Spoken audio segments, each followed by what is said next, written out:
Hello students, welcome back to Tayyari online. मैं हूं सुधा। आज की वीडियो में हम कवि मंगलेश डबराल द्वारा लिखित कविता संगतकार का प्रश्न अभ्यास करेंगे, जो लिया गया है कक्षा 10 के हिंदी पाठ्यपुस्तक क्षितिज भाग 2 के अध्याय 9 से। बच्चों, यदि आप लोगों ने अभी तक कविता संगतकार को नहीं पढ़ा, इसकी व्याख्या को नहीं समझा है, तो आप हमारे द्वारा बनाए गए वीडियो को देख सकते हैं। आई बटन पर क्लिक करें और संगतकार कविता को पढ़ें और अच्छे से समझें।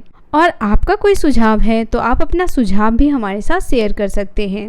तो चलिए देर न करते हुए पहला प्रश्न देखते हैं। संगतकार के माध्यम से कवि किस प्रकार के व्यक्तियों की ओर संकेत करना चाहते हैं? तो बच्चों, संगतकार यानी साथ देने वाला। तो यहाँ कवि जो है वह साथ देने वाले लोगों के बारे में बताया है। साथ देने वाला कौन हो सकता है? वो हमारा भाई हो सकता है, हमारा साथी हो सकता है, हमारे माता पिता हो सकते हैं, हमारा दोस्त हो सकता है। तो ये सभी क्या हैं?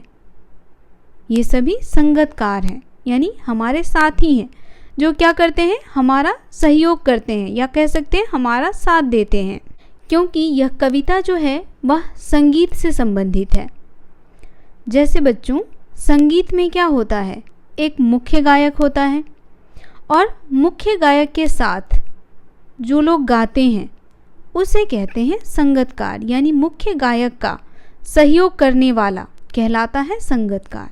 अब यहाँ देखिए, संगतकार के माध्यम से कवि किसी भी कार्य अथवा कला में लगे उन सहायक कर्मचारियों और कलाकारों की ओर संकेत कर रहा है जो बिना किसी लाभ की इच्छा के सिर्फ अपने कर्तव्य का निर्वाह करते हैं।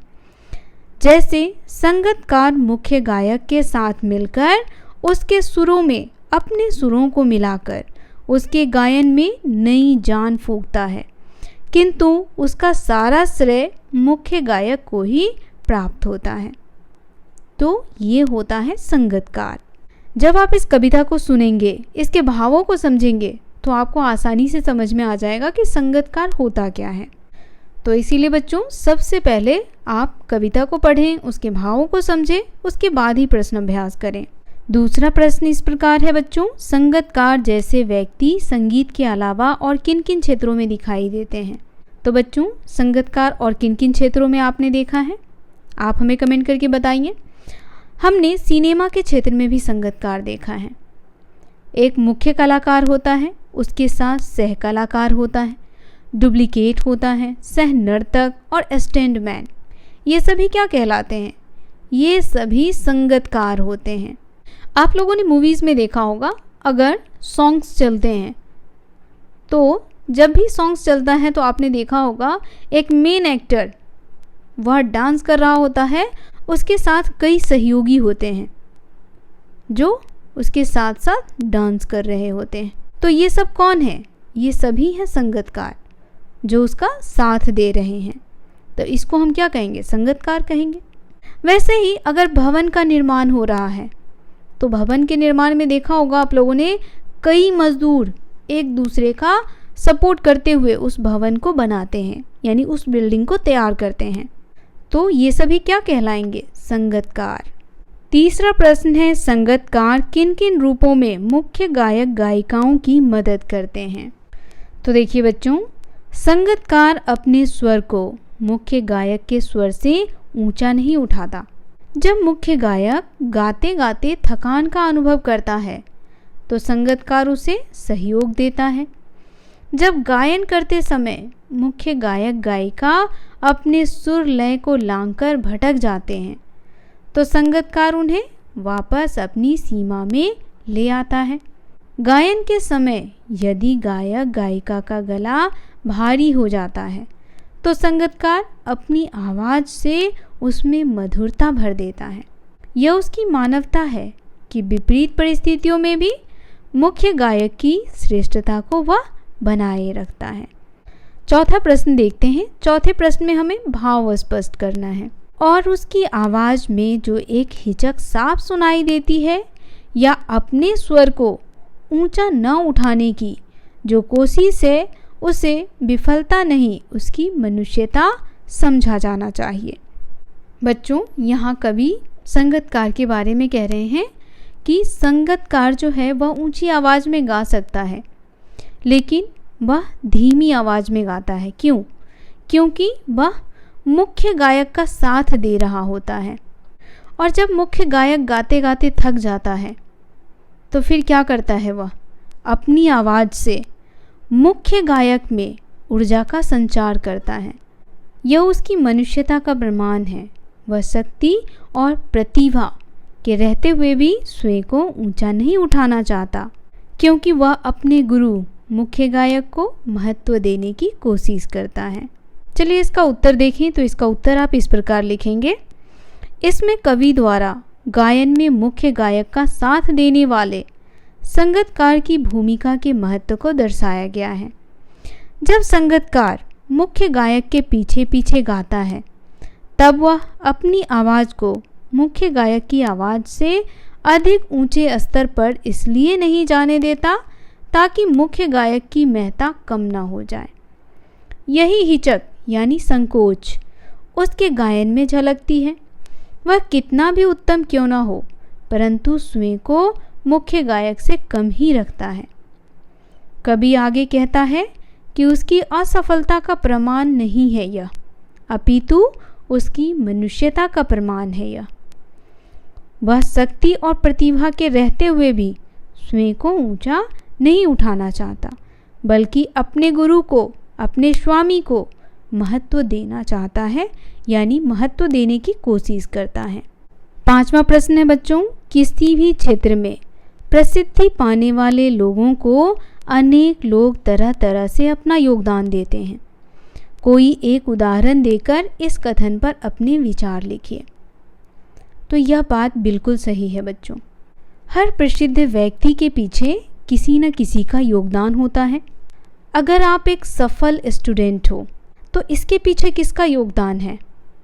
इसके पीछे आपके माता पिता का योगदान है, आपके भाई बहन का योगदान है और आपके गुरु का योगदान है। तभी तो आप सफल हो। अभी जिस सिचुएशन से हम सभी गुजर रहे हैं, हम सभी क्या कर रहे हैं? घर में ही रह कर के स्टडी कर रहे हैं। तो घर में आपका सहयोग कौन दे रहा है? घर में आपकी स्टडी में आपके माता पिता आपका सहयोग दे रहे हैं, आपके बड़े भाई बहन आपका सहयोग दे रहे हैं और आप गुरु से भी सहयोग ले रहे हो। तो आपकी सफलता के पीछे इन सभी का हाथ होता है। अब चलिए इसका उत्तर देख लेते हैं। किसी भी क्षेत्र में प्रसिद्धि पाने वाले लोगों को अनेक लोग तरह तरह से योगदान देते हैं। जैसे प्रसिद्ध गायक गायिका जब प्रसिद्धि प्राप्त करते हैं तो उसमें एक संगीत निर्देशक, गीतकार, तकनीकी साउंड डालने वाले, वाद्य यंत्र बजाने वाले संगीतकार, निर्माता, उनकी सुविधाओं का ध्यान रखने वाले एवं प्रशंसा का वातावरण बनाए रखने वाले प्रत्येक व्यक्ति का महत्वपूर्ण हाथ होता है, या कह सकते हैं योगदान होता है। अतः किसी भी प्रसिद्ध व्यक्ति के पीछे उसके सहयोगियों का भरपूर योगदान होता है, या कह सकते हैं सहायकों का भरपूर योगदान होता है। 6ठा प्रश्न देखिए, कभी कभी तार सप्तक की ऊंचाई पर पहुंचकर मुख्य गायक का स्वर बिखरता नजर आता है। उस समय संगीतकार उसे बिखेरने से बचा लेता है। इस कथन के आलोक में संगीतकार की विशेष भूमिका को स्पष्ट कीजिए। अब यहाँ देखिए, तार सप्तक की ऊंचाई यानी गाते गाते क्या होता है? गायक जब लय और सुर से भटकने लगता है तो उसे लय और सुर के पास वापस कौन लाता है? उसका सहयोगी, उसका संगीतकार। तो यहाँ संगीतकार जो है वह अपनी आवाज़ से उस बिखराव को संभाल लेता है, यानी मुख्य गायक को उस ओर वापस ले आता है। अब देखिए इसका उत्तर। तार सप्तक में गायन करते समय मुख्य गायक का स्वर बहुत ऊंचाई तक पहुंच जाता है, जिसके कारण स्वर के बिखरने का आभास होने लगता है और वह अपने कंठ से ध्वनि का विस्तार करने में कमज़ोर हो जाता है। तब संगीतकार उसके पीछे मुख्य धुन को दोहराता चलता है। वह अपनी आवाज़ से उसके बिखराव को संभाल लेता है। तो ये होता है एक संगतकार। 7वां प्रश्न देखते हैं, सफलता के चरम शिखर पर पहुंचने के दौरान यदि व्यक्ति लड़खड़ाते हैं तब उसे सहयोगी किस तरह संभालते हैं। सफलता के शिखर पर पहुंचकर यदि व्यक्ति लड़खड़ाने लग जाता है तो उसके सहयोगी अपने सुझावों द्वारा उसके कदमों को नई दिशा देते हैं। अपने सांत्वनापूर्ण वचनों द्वारा उसके विचलित मन को संभालते हैं तथा उसका मार्गदर्शन करते हैं। उसकी खोई आत्मशक्ति को एकत्र कर फिर से उठने की हिम्मत देते हैं। वे अपना पूरा प्रयास उसके लिए लगा देते हैं। वे उसकी कमी को पूरा करने का भरकस प्रयास करते हैं। तो बच्चों, कुछ प्रश्न जो है वह रचना और अभिव्यक्ति से भी हैं। और प्रश्न संख्या 8 के 2 प्रश्न हैं। पहला प्रश्न है, कल्पना कीजिए कि आपको किसी संगीत या नृत्य समारोह का कार्यक्रम प्रस्तुत करना है, लेकिन आपके सहयोगी कलाकार किसी कारणवश नहीं पहुंच पाए। ऐसे में अपनी स्थिति का वर्णन कीजिए। ऐसे में आपकी स्थिति कैसी होगी, आप कैसे परफॉर्म कर पाओगे। तो देखिए, इसका उत्तर आप इस प्रकार लिखेंगे। एक बार एक नृत्य समारोह में मैंने और मेरे मित्र ने भाग लिया था। दोनों ने उसके लिए बहुत ज़्यादा अभ्यास किया था, उसके अनुरूप वस्त्र बनवाए थे। दुर्भाग्यवश स्पर्धा के दिन उसकी माताजी बीमार हो गई और वह नहीं आ पाया। मेरे तो जैसे हाथ पांव फूल गए। क्या करता? तब मेरे मित्र और माता पिता ने मुझे ढांढस बंधाया। हमने जिस गाने की तैयारी की थी उसमें साथी की आवश्यकता थी, इसीलिए मैंने दूसरे गाने पर जैसा आया वैसा नृत्य किया। स्पर्धा के दिन अगर सहयोगी कलाकार न आए तो दिन में तारे नज़र आ जाते हैं। दिन में तारे नज़र आना, ये क्या है बच्चों? ये आप हमें कमेंट करके बताइए, और इसका अर्थ क्या होता है ये भी आप हमें कमेंट में बताएं। अब देखिए प्रश्न संख्या 8 का दूसरा प्रश्न। कल्पना कीजिए कि आपको किसी संगीत या नृत्य समारोह का कार्यक्रम प्रस्तुत करना है, लेकिन आपके सहयोगी कलाकार किसी कारणवश नहीं पहुंच पाए।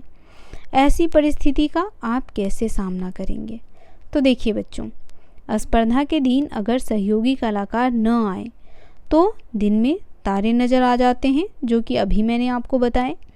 ऐसे में हमें हिम्मत से काम लेना चाहिए, बिना डरे सूझबूझ से काम लेना चाहिए।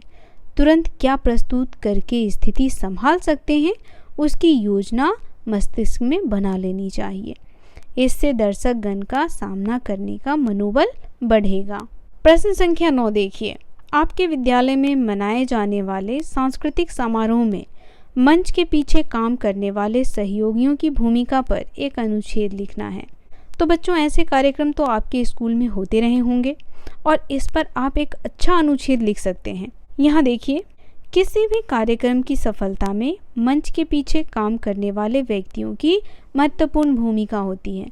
मंच के पीछे कौन होते हैं बच्चों? संगीतकार होते हैं, जो क्या करते हैं? हमारा साथ देते हैं। ठीक है, उन्हें मंच पर चल रही हर गतिविधियों पर बारीकी से काम करना पड़ता है। कलाकार की छोटी से छोटी आवश्यकता को समय रहते पूरी करनी होती है। अगर वे छोटी सी भूल भी करें तो बहुत बड़ी समस्या हो सकती है। जैसे कृषि नृत्य के लिए किसी और नृत्य का गाना बजा देना। अब नृत्य किसी और सॉन्ग पे करना है और कोई और सॉन्ग प्ले हो गया, तब उस समय क्या होगा? तो जो नृत्य करने वाला है वह क्या हो जाएगा? वह घबरा जाएगा, परेशान हो जाएगा, क्योंकि उसने प्रैक्टिस तो किसी और नृत्य की है और उसे करना कोई और नृत्य पर रहा है। तो उस समय जो संगीतकार होता है वह क्या करता है? उस सिचुएशन को संभाल लेता है। 10वां प्रश्न देखिए, किसी भी क्षेत्र में संगीतकार की पंक्ति वाले लोग प्रतिभावना होते हुए भी मुख्य या शीर्ष स्थान पर क्यों नहीं पहुंच पाते होंगे? तो देखिए बच्चों, किसी भी क्षेत्र में संगीतकार की पंक्ति वाले लोग प्रतिभावना होते हुए भी मुख्य या शीर्ष स्थान पर नहीं पहुंच पाते, क्योंकि वे अपने गुरु और स्वामी को महत्व देते हैं, उनका सम्मान करते हैं। तो मुझे आशा है बच्चों, संगीतकार का प्रश्न अभ्यास आप लोगों ने अच्छे से समझ लिया होगा। इससे संबंधित कोई भी प्रश्न आएगा तो वो आप नहीं छोड़ेंगे। तो आज का ये वीडियो आपको कैसा लगा आप हमें कमेंट करके बताना बिल्कुल ना भूलें। साथ ही वीडियो पसंद आया हो तो इसे लाइक और शेयर अवश्य करें। मिलते हैं आपसे अगले अध्याय में, तब तक के लिए आप सभी का धन्यवाद।